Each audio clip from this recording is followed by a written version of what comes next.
হাতী প্ৰায় 70 ওপৰতে আহিছে। হাতীখিনি চব ভাগ ভাগ হৈ গ'ল। হৈ যোৱাৰ পাছত ৰাজাক হাতী এইফালে আহিলে।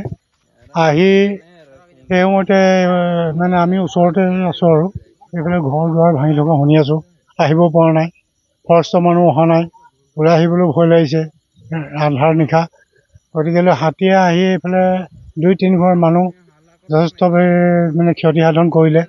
আৰু যিখিনি মানুহৰ ঘৰ ভাঙিছে একেবাৰে দৰিদ্ৰ পৰিয়ালৰ মানুহ, একো উপাৰ্জনৰ ৰাস্তাই নাই। এইটো ডক্টৰীয়া টাউন বুলি কয় এই জেগাডোখৰ।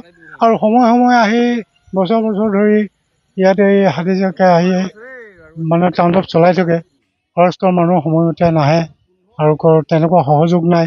ওচৰ চুবুৰীয়া মানুহ আহিবলৈ ভয় কৰে। এনেকুৱা সময়ে সময়ে হৈ থাকে। আৰু খেতি পথাৰো কৰিব নোৱাৰে, মাটিবিলাক এনেই পৰি আছে। হাতীৰ উৎপাতত খেতি কৰিব নোৱাৰে, খেতি কৰিলে ধান নাপায়, নষ্ট কৰি যায়।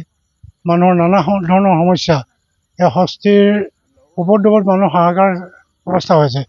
চৰকাৰে যদি আমাৰ ফালৰ পৰা আমি অনুৰোধ কৰোঁ যে চৰকাৰে এইখিনি ক্ষেত্ৰত যদি কোনো উপায় ব্যৱস্থা কৰে আমি ভাল বুলি ভাবোঁ। সেয়াই আৰু।